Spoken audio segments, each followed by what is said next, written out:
Good morning class 7। आज हम पढ़ने वाले हैं द्वितीय पाठा काल बोधा, समय का ज्ञान। आज हम समय के ज्ञान के बारे में कुछ पढ़ने वाले हैं।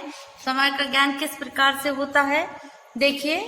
एक कक्षा चल रही है जिसमें शिष्य और गुरु के बीच में वार्तालाप हो रही है इस पाठ में, जिससे आपको शिष्य जो है वो गुरु से प्रश्न करते हैं और गुरु उसका आंसर देते हैं और इन्हीं आंसरों में आपका सारा ज्ञान प्राप्त होगा।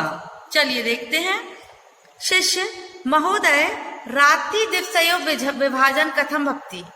शिष्य ने प्रश्न किया, हे महोदय, रात्रि मतलब दिन, रात और दिन का विभाजन कैसे होता है। गुरु, पृथ्वी गोलाकारः विद्यते। पृथ्वी गोलाकार है। एषः अहर्निशं केंद्रे परिभ्रमन्ति। यह अपने केंद्र पर भ्रमण करती है। यदा यस्य सा भागः सूर्यस्य सम्मुखे भवति। इसका जो भी भाग सूर्य के सम्मुख आता है, सूर्य किरण पतति तदा दिनम जायते।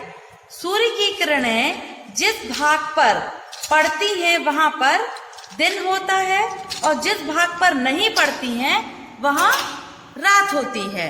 जैसे कि ये पृथ्वी है, पृथ्वी ये सूर्य का प्रकाश है, दिख रहा होगा आपको। तो ये पृथ्वी गोल है, सूर्य का प्रकाश इस पोर्शन पे पड़ रहा है, यहाँ पे पड़ रहा है, तो यहाँ पे क्या होगा, दिन होगा। और जिस तरफ नहीं पड़ रहा है वहां क्या होगा, रात होगी। यस्मिन भागे किरण न पतंती। जिस भाग में किरण नहीं पड़ती है वहां पर अंधकार होता है, यहाँ पर रात होगी। सूर्य प्रातः पूर्व श्याम दिशि उदेति। सूर्य सुबह पूर्व दिशा से उदय होता है। सायां च पश्चिम दिशि अस्तः गच्छति। और शाम को पश्चिम दिशा में अस्त होता है। एव सूर्यस्य उदयांतरम दिनस्य अस्तांतरम च रात्रे ज्ञानम भवति। सूर्य के उदय होने से दिन तथा अस्त होने से रात्रि का ज्ञान होता है। दिवस अनुसारेव जनः विविध क्रिया संपादयति। दिन के अनुसार ही लोग अपने कार्यों को, विभिन्न कार्यों को संपादित करते हैं, अर्थात समय का विभाजन करके सारे कार्यों का विभाजन करते हैं, कार्य को करते हैं। फिर शिष्य ने पूछा, सप्ताहे कति दिनानि भवन्ति। सप्ताह में कितने दिन होते हैं। गुरु, सप्ताहे 7 दिनानि भवन्ति। सप्ताह में 1 वीक में 7 डेज होते हैं। तेषु नमामि, उनके नाम है रविवासरः, सोमवासरः, मंगलवासरः, बुद्धवासरः, गुरुवासरः, शुक्रवासरः, शनिवासरः चेति। रविवार, सोमवार, मंगलवार, बुधवार, गुरुवार, शुक्रवार, शनिवार। शिष्य, वर्षे कति मासा भवन्ति। वर्ष में कितने महीने होते हैं। गुरु, वर्षे 12 मासा भवन्ति। एक वर्ष में 12 महीने होते हैं। इन्हें भारतीय कैलेंडर के अनुसार दिखाया गया है। चैत्र, वैशाख, जेठ, आषाढ़, श्रवण, भाद्र, अश्विन, कार्तिक, माघ, पौष, माघ, फाल्गुन, चैती। इस प्रकार ये माह बताए गए हैं। फिर पूछा गया है, शिष्य ने पूछा, तिथियां कति भवन्ति। तिथियां कितनी होती हैं।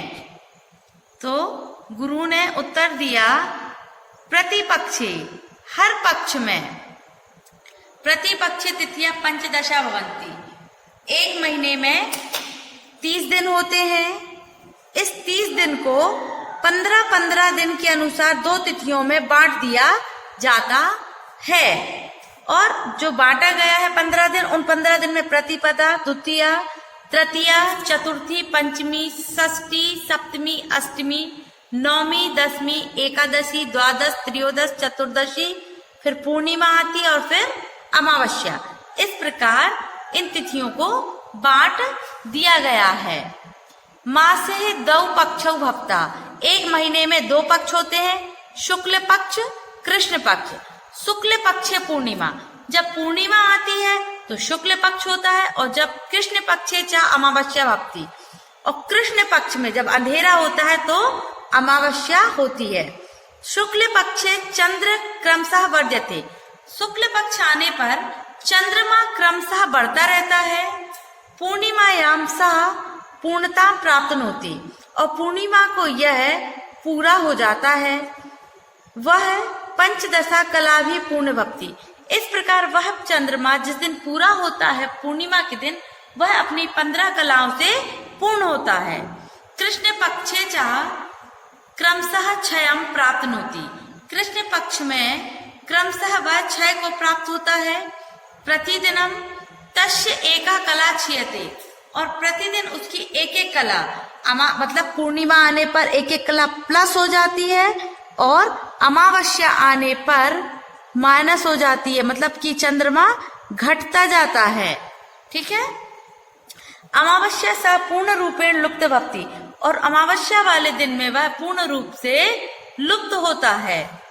शिष्य वर्षे कति ऋतवा भवन्ति, एक वर्ष में कितनी ऋतुएं होती हैं? गुरु चैत वैसाखियो वसंत, चैत वैसाख में वसंत ऋतु, जेठ अषाढ़ में ग्रीष्म ऋतु, श्रवण भद्र में वर्षा ऋतु, अश्विन कार्तिक शरद ऋतु, मार्ग शीर्ष में हेमंत ऋतु, मार्ग फाल्गुन शिशिर ऋतु, एवं षड ऋतवा भवन्ति, एवं कितनी ऋतुएं होती हैं?